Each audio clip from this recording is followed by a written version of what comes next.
The police officer pushed the door open to apartment 3B on a bitterly cold Tuesday morning, and the world seemed to freeze in place for just a moment. What lay before him and his partner was not the chaotic scene they often encountered. There was a quietness to it, a strange and unsettling stillness that hung heavy in the air. The room was tidy, almost pristine, with books stacked neatly on a coffee table and a throw blanket folded carefully over the arm of a sofa. Nothing was broken, nothing appeared to be missing. But there on the living room floor, a young woman lay motionless, her life extinguished in the very place she called home. Her name, they would soon learn, was Laura Bennett. It was the stillness that was so deeply unnerving. In law enforcement, you expect certain tells of violence. You look for the overturned lamp, the shattered glass, the desperate claw marks on a wall. But here, there was only a profound and eerie calm. It was as if time itself had stopped for Laura, leaving everything else untouched. The officers moved with cautious reverence, their footsteps muffled by the carpet. The scene whispered a story in a language they did not yet understand, a puzzle with the most crucial piece missing. The call had come in as a wellness check. To understand the mystery of her death, investigators first had to understand the story of her life. Laura Bennett was 34 years old. She had moved to the city about 5 years prior and built a simple, orderly existence for herself. She worked as a reference librarian, a job that suited her quiet and meticulous nature. She spent her days in the comforting silence of books, helping people find what they needed.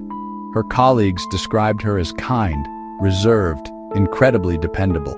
She lived alone, keeping her home as neat as the library. Neighbors said she was pleasant but private. Her routine was like a finely tuned clock, out the door at 8:15, home a little after 6. She enjoyed reading, classical music, and weekends at local museums. Detectives traced her final hours. She left the library on Monday evening and stopped at a small grocery store nearby.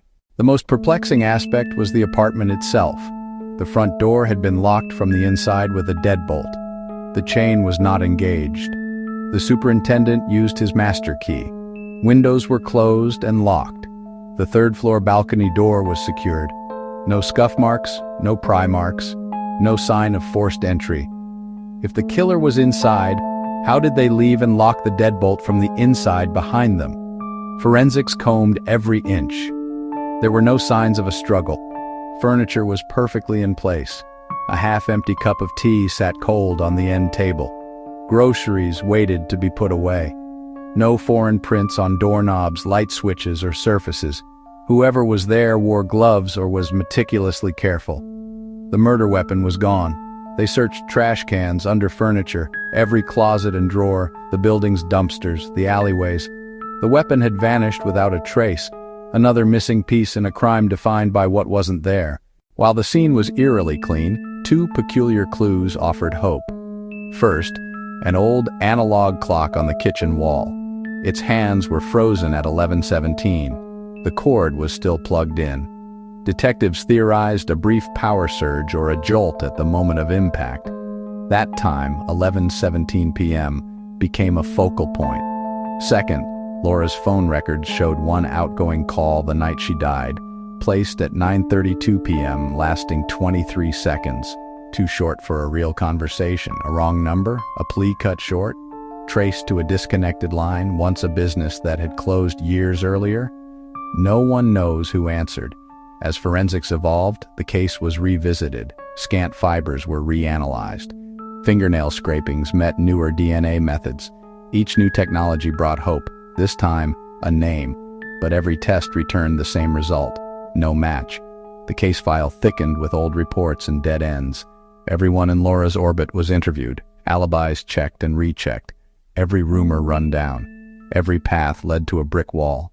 Today is January 10th, 2026. 3 decades have passed.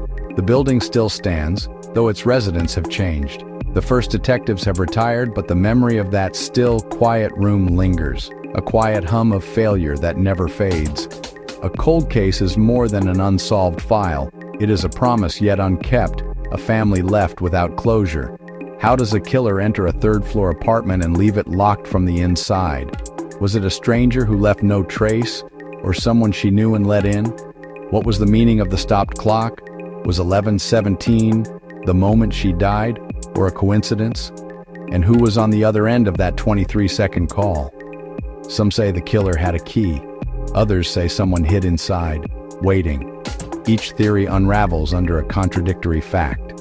The facts remain: a quiet librarian, a locked room, a stopped clock, and a profound absence of answers. This is the crime police couldn't explain. And after 3 decades, they still can't. What do you think happened in apartment 3B? Share your theory in the comments. Subscribe to Midnight Case Files for more unsolved stories.